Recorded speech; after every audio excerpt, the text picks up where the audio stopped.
metallic character. First of all, we have to know that what are the metals and non-metals. Metals, the elements which have the tendency to lose the electrons and form the positive ions are the metals. वो elements जिनके पास एक tendency होती है naturally कि वो electron को loose करें और लूज करने के बाद पॉजिटिव फॉर्म में या पॉजिटिव आयन में कन्वर्ट हो जाए, उन्हें मेटल्स कहा जाता है। कि बाय नेचर कुछ एलिमेंट्स ऐसे हैं जिनके पास एक टेंडेंसी है कि वो इलेक्ट्रॉन को लूज कर देते हैं, और जब इलेक्ट्रॉन को लूज करते हैं तो उनके पॉजिटिव चार्ज हो जाता है। ऐसे एलिमेंट जिनके पास इलेक्ट्रॉन लूज करने की टेंडेंसी होती है उन्हें मेटल्स कहा जाता है। What are the properties of metals? दो important properties हैं metals की। Metals are the good conductor of heat and electricity. Metals heat और electricity के good conductor होते हैं, यानी metals के अंदर से heat भी गुजर सकती है और electricity भी पास हो सकती है। And second property, they form the basic oxides. Metals के जो ऑक्साइड होते हैं, metals जब ऑक्सीजन के साथ रिएक्शन करते हैं और ऑक्साइड बनाते हैं, उन ऑक्साइड की नेचर बेसिक होती है, which yield bases when they react with water. और metals की बेसिक ऑक्साइड जब वाटर के साथ रिएक्शन करते हैं तो वेल नोन बेसिस प्रोड्यूस करते हैं। For example, sodium is a metal, sodium एक मेटल है और इसका ऑक्साइड है Na2O। इस सोडियम ऑक्साइड की नेचर बेसिक है और सोडियम का ये ऑक्साइड जब वाटर के साथ रिएक्शन करता है तो एक वेल नोन बेस प्रोड्यूस हो रही है, सोडियम हाइड्रोक्साइड। ये हमारे पास दो प्रॉपर्टीज थी, इंपॉर्टेंट प्रॉपर्टीज मेटल्स की, कि हीट और इलेक्ट्रिसिटी के गुड कंडक्टर होते हैं और इनके ऑक्साइड की नेचर बेसिक होती है। ये बेसिक ऑक्साइड मेटल्स के जब वाटर के साथ रिएक्शन करते हैं तो बेसिस प्रोड्यूस करते हैं। उसके बाद है हमारे पास trends of metallic character in periodic table. First of all हम देखेंगे कि trends of metallic character in group. The metallic character increases from top to bottom in case of groups of metals. अगर हम टॉप टू बॉटम ग्रुप्स के अंदर देखें तो metals के जो ग्रुप हैं, अब हम मेटालिक कैरेक्टर की बात कर रहे हैं तो हम नॉन मेटल्स के ग्रुप में नहीं देखेंगे बल्कि मेटल्स के ग्रुप में देखेंगे। तो मेटल्स के जो ग्रुप हैं उनमें metallic character top to bottom increase करता है। Why metallic character increases from top to bottom in case of groups of metals? Because as we move from top to bottom, atomic size going to increases and the valence shell become far away from nucleus. It is easier for outermost electron to leave the atom. जब हम top to bottom move करते हैं atomic size increase कर रहा होता है। Atomic size के increase करने की वजह से शेल नंबर बढ़ रहे हैं और शेल नंबर के बढ़ने के साथ साथ जो वैलेंस शेल है वो न्यूक्लियस से दूर चला गया है। जब वैलेंस शेल न्यूक्लियस से दूर है तो इलेक्ट्रॉन किसी भी मेटल्स में जो इलेक्ट्रॉन रिमूव होते हैं, इलेक्ट्रॉन की रिमूवल या इलेक्ट्रॉन की एडिशन का ताल्लुक वैलेंस शेल के साथ होता है।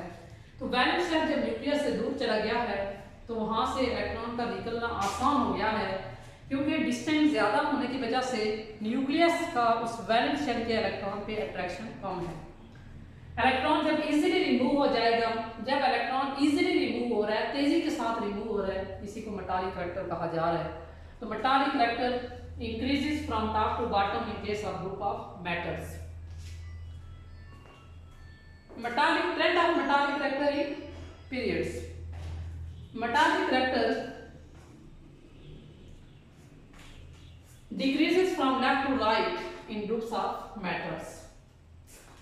अगर हम पीरियड्स के अंदर देख रहे हैं लेफ्ट टू राइट मूव कर रहे हैं, लेकिन मेटल्स की बात हो रही है, ओवरऑल यहाँ पे जो एलिमेंट्स का ग्रुप है वो मेटल्स की बात हो रही है, तो left to right metallic character decrease करता है। Why decreasing metallic character from left to right? Because as we move from left to right in period atomic size going to decreases as the nuclear charge going to increases. जब हम left to right move करते हैं nuclear charge बढ़ रहा है, shells की तादाद same है, बढ़ता हुआ न्यूक्लियर चार्ज वैलेंस शेल के इलेक्ट्रॉन को अट्रैक्ट करके अपने करीब लेके आ जाता है, साइज डिक्रीज हो गया। न्यूक्लियर चार्ज बढ़ रहा है, एटॉमिक साइज डिक्रीज हो रहा है। तो बढ़ता हुआ न्यूक्लियर चार्ज अपने करीब तरीब वैलेंस शेल के इलेक्ट्रॉन पे अट्रैक्शन ज्यादा कर देता है। जब न्यूक्लियस की वैलेंस शेल के इलेक्ट्रॉन पे अट्रैक्शन ज़्यादा है, इलेक्ट्रॉन का वहाँ से रिमूव होना मुश्किल होता है। जब इलेक्ट्रॉन को रिमूव होने में डिफिकल्टी पेश आ रही है, इलेक्ट्रॉन इजीली रिमूव नहीं हो रहा है, तो हम कह सकते हैं शादी के metallic character left to right decrease हो रहा है। उसके बाद है हमारे पास non metals. What are the non metals? The element which have the tendency to gain the electrons and form the negative ion are called the non-matters. ऐसे elements जिनके पास ये टेंडेंसी है, जिनके पास ये सलाहियत होती है कि वो इलेक्ट्रॉन को गेन करते हैं, और जब वो इलेक्ट्रॉन को गेन करते हैं तो किस फॉर्म में आ जाते हैं? नेगेटिव फॉर्म में या एनायनिक फॉर्म में आ जाते हैं, उन्हें नॉन मैटर्स कहा जाता है। What are the properties of non metals? Number 1, they are the bad conductor of heat and electricity. Non metals होते हैं वो हीट और इलेक्ट्रिसिटी के बैड कंडक्टर हैं, इंसुलेटर हैं, इनमें से हीट और इलेक्ट्रिसिटी नहीं गुजर सकती। And number 2, they form the acidic oxides. Non metals जब ऑक्सीजन के साथ रिएक्शन करते हैं और अपने ऑक्साइड बनाते हैं, तो इन ऑक्साइड की नेचर एसिडिक होती है, and these acidic oxide when react with water they produces the well known acids. Non metals के जो एसिडिक ऑक्साइड हैं, जब इनका वाटर के साथ रिएक्शन होता है, ये कोई एसिड प्रोड्यूस करते हैं। For example, sulphur is a non metal. Sulphur belong to the group 6 element and it is a non metal. Sulphur non metal है और ये ऑक्साइड बना रहा है SO3, सल्फर ट्राइऑक्साइड, और इस ऑक्साइड की नेचर एसिडिक है। इस एसिडिक ऑक्साइड का अगर हम वाटर के साथ रिएक्शन करवाएं, SO3 plus H2O will give the H2SO4. What is H2SO4? Sulfuric acid, a well-known acid. ये थी प्रॉपर्टीज नॉन मेटल्स की। ये हीट और इलेक्ट्रिसिटी के बैड कंडक्टर होते हैं, इनके ऑक्साइड्स एसिडिक इन नेचर होते हैं, और ये एसिडिक ऑक्साइड जब वाटर के साथ रिएक्शन करते हैं तो ये एसिड प्रोड्यूस करते हैं। उसके बाद अगर हम देखें ट्रेंड्स नॉन मेटालिक करैक्टर का, तो non metallic character decreases from top to bottom in case of group of non metals. कि पीरियोडिक टेबल में नॉन मैटर जो ग्रुप जिस ग्रुप में पाए जा रहे हैं, अगर हम नॉन मैटर्स के ग्रुप में नॉन मेटालिक करैक्टर देखें टॉप टू बॉटम, तो non metallic character top to bottom decrease करता है। Why non metallic character decreases from top to bottom in case of group of non metals? Non-metallic factor decreases from top to bottom in case of group of non-metals because atomic size going to increases. जब हम top to bottom move कर रहे हैं तो atomic size बढ़ रहा है। जब एटॉमिक साइज बढ़ रहा है तो वैलेंस शेल न्यूक्लियस से दूर चला गया है। जब वैलेंस शेल न्यूक्लियस से दूर है तो नॉन मैटर्स में जब इलेक्ट्रॉन गेन करते हैं एलिमेंट्स, तो वो अपने आउटरमोस्ट शेल में इलेक्ट्रॉन गेन करते हैं। जब आउटरमोस्ट शेल न्यूक्लियस से दूर है तो जो इनकमिंग इलेक्ट्रॉन है जो आउटरमोस्ट शेल में आना जा रहा है, उस पर न्यूक्लियस की अट्रैक्शन कम हो जाएगी। जब न्यूक्लियस की अट्रैक्शन कम हो गई है तो उस इलेक्ट्रॉन का उस एलिमेंट के आउटरमोस्ट शेल में ऐड होना मुश्किल हो गया है। इन शॉर्ट हम कह सकते हैं कि नॉन मेटालिक करैक्टर डिक्रीज हो रहा है। अगर कोई एलिमेंट तेजी के साथ इलेक्ट्रॉन को एक्सेप्ट कर लेता है, इट मीन इसका नॉन मेटालिक करैक्टर ज्यादा है, और कोई एलिमेंट अगर इलेक्ट्रॉन को बहुत स्लोली गेन करने की कोशिश करता है, इट मीन उसका नॉन मेटालिक करैक्टर कम है। तो टॉप टू बॉटम अगर हम नॉन मैटर्स के ग्रुप में देखें, top to bottom non metallic character decrease करता है।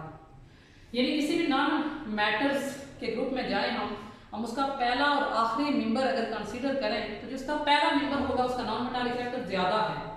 क्यों उसका नॉन मेटालिक करैक्टर ज्यादा है? क्योंकि उसका एटॉमिक साइज कम है, उसका वैलेंस शेल न्यूक्लियस के करीब है। जब हम इलेक्ट्रॉन ऐड करेंगे तो न्यूक्लियस फौरन वैलेंस शेल में उस आने वाले इलेक्ट्रॉन पे अट्रैक्शन लेके आ जाएगा और यूं इलेक्ट्रॉन तेजी के साथ उस शेल में ऐड हो सकता है। अगर हम उसी ग्रुप के लास्ट मेंबर की तरफ जाएं तो लास्ट मेंबर का साइज ज्यादा होगा। जब साइज ज्यादा है तो वैलेंस शेल न्यूक्लियस से दूर है। जब वैलेंस शेल न्यूक्लियस से दूर है, हम उसमें इलेक्ट्रॉन ऐड कर रहे हैं, लेकिन न्यूक्लियस के इलेक्ट्रॉन पे अट्रैक्शन कम है। जब अट्रैक्शन कम है तो इलेक्ट्रॉन को उस शेल में ऐड होने के लिए कोई सिग्नल, फास्ट सिग्नल नहीं मिल रहा है, तो इलेक्ट्रॉन इजीली या तेजी के साथ शेल में ऐड नहीं होगा। उस एलिमेंट का नॉन मेटालिक करैक्टर कम है। Similarly non metallic characters increases from left to right in groups of non-matters. अगर हम नॉन मैटर्स के केस में देखें, जहाँ जहाँ पे नॉन मैटर्स पाए जा रहे हैं पीरियोडिक टेबल के अंदर, तो non metallic character left to right increase करता है। Why non metallic character increases from left to right? Because atomic size going to decreases as nuclear charge going to increases. चूंकि left to right nuclear charge बढ़ रहा है और atomic size decrease हो रहा है। बढ़ता हुआ न्यूक्लियर चार्ज वैलेंस शेल को न्यूक्लियस के करीब लेके आएगा और आने वाले इलेक्ट्रॉन पे न्यूक्लियस की अट्रैक्शन ज्यादा होगी। न्यूक्लियस तेजी के साथ उस इलेक्ट्रॉन को अपने कब्जे में लेके आ जाएगा और यूं उस एलिमेंट का नॉन मेटालिक कैरेक्टर ज्यादा होगा। For example, fluorine has the non metallic maximum non metallic character in periodic table. Group 7 है हमारे पास, इसका पहला नंबर फ्लोरीन है। फ्लोरीन का मैक्सिमम नॉन मेटालिक कैरेक्टर होता है। क्यों? क्योंकि इसका एटॉमिक साइज कम है, इसका न्यूक्लियर चार्ज ज्यादा है, इसके वैलेंस शेल में 7 इलेक्ट्रॉन है और जब हम एक इलेक्ट्रॉन ऐड करेंगे तो वो शेल न्यूक्लियस के करीब है और न्यूक्लियस फौरन उस इलेक्ट्रॉन को अपने अट्रैक्शन में लेके आ जाएगा। Similarly nitrogen and oxygen, the top member of group 5th and 6th element also have the maximum non-metallic character in their groups. अगर हम नाइट्रोजन और ऑक्सीजन की बात करें तो नाइट्रोजन ग्रुप 5 का पहला मेंबर है, इसका अपने ग्रुप में मैक्सिमम नॉन-मेटालिक कैरेक्टर है। सिमिलरली ऑक्सीजन ग्रुप 6 का फर्स्ट मेंबर है और इसका भी अपने ग्रुप में मैक्सिमम नॉन-मेटालिक कैरेक्टर है। अब फ्लोरीन, नाइट्रोजन और ऑक्सीजन तीनों अपने अपने ग्रुप के मैक्सिमम नॉन-मेटालिक कैरेक्टर रखने वाले एलिमेंट्स हैं और वजह क्या है, इनका नॉन-मेटालिक कैरेक्टर ज्यादा क्यों है? क्योंकि इनका एटॉमिक साइज कम है। वेयर एज इन्हीं ग्रुप के बॉटम वाले मेंबर अगर हम कंसीडर करें, नाइट्रोजन के ग्रुप का लास्ट मेंबर है बिस्मथ और ऑक्सीजन के ग्रुप का लास्ट मेंबर है पोलोनियम। बिस्मथ और polonium the last member of group 5th and 6th elements are metallic in nature, यानी टॉप टू बॉटम इनका नॉन मेटालिक कैरेक्टर डिक्रीज हो रहा है और नॉन मेटालिक कैरेक्टर डिक्रीज होते होते ग्रुप 5th और 6th के जो लास्ट मेंबर हैं वो प्योरली मेटालिक नेचर के अंदर कन्वर्ट हो गए हैं। तो ये था हमारे पास trends of non metallic character in periodic table. Non metallic character left to right increase करता है और टॉप टू बॉटम डिक्रीज करता है।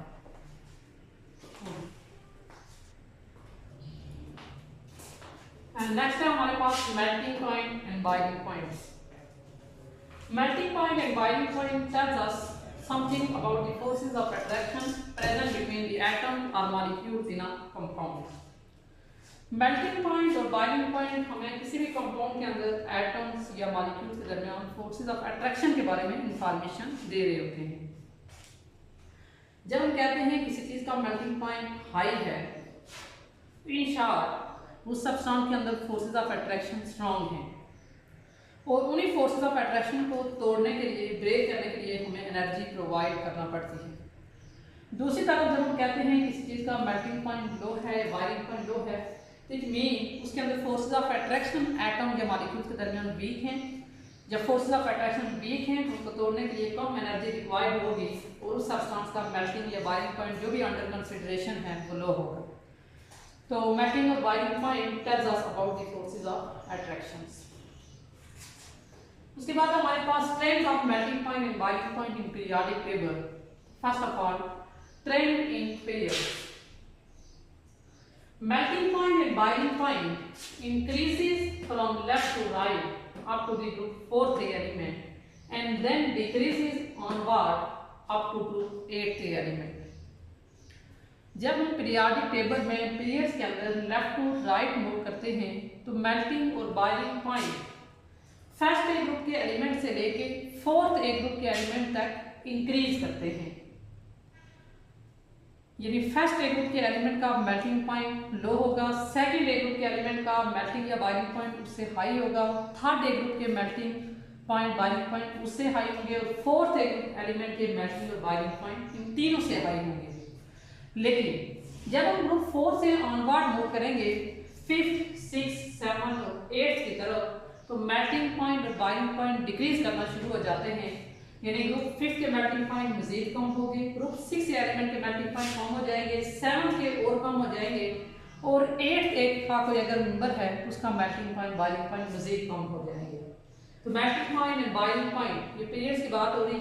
Melting point and boiling point increase from left to right up to the middle of the periodic table or up to the group 4th elements and then decreases onward up to the group 8th element. What is the reason why the melting and boiling point increases up to the middle of the periodic table and then decreases? The reason is the number of of unpaired electrons. And when we move from left to right up to the group fourth element, the number of unpaired electrons going to increases up to the group fourth elements. Bond बनाने के लिए unpaired electron require होता है। जब हम periodic table में first A group से लेके फोर्थ ए ग्रुप के एलिमेंट तक लेफ्ट टू राइट मूव करते हैं तो अनपेयर्ड इलेक्ट्रॉन की तादाद बढ़ती जाती है। क्योंकि बॉन्ड बनाने में अनपेयर्ड इलेक्ट्रॉन रिक्वायर्ड हैं, जब अनपेयर्ड इलेक्ट्रॉन बढ़ते जा रहे हैं इसका मतलब है नंबर ऑफ बॉन्ड्स भी बढ़ते जा रहे हैं, और जब नंबर ऑफ बॉन्ड्स बढ़ते जा रहे हैं तो मीन फोर्सेस ऑफ अट्रैक्शन बढ़ रही हैं, तो फोर्सेस ऑफ अट्रैक्शन जब बढ़ रही है तो mean melting and boiling point भी बढ़ रही है। जैसे फर्स्ट ए ग्रुप का अगर हम कोई एलिमेंट कंसीडर करें तो first A group element provide only one electron for bonding purpose, सिर्फ एक इलेक्ट्रॉन होता है उनके वैलेंस शेल में एक बॉन्ड प्रोवाइड करते हैं।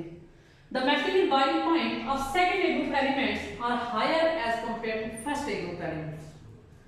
सेकेंड ए ग्रुप के एलिमेंट्स का अगर हम मेल्टिंग के बॉइलिंग पॉइंट चेक करें तो फर्स्ट ए ग्रुप के एलिमेंट से हाई होगा।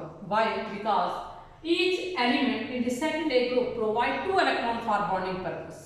हर एलिमेंट बॉन्डिंग पर्पस के लिए दो इलेक्ट्रॉन प्रोवाइड करता है।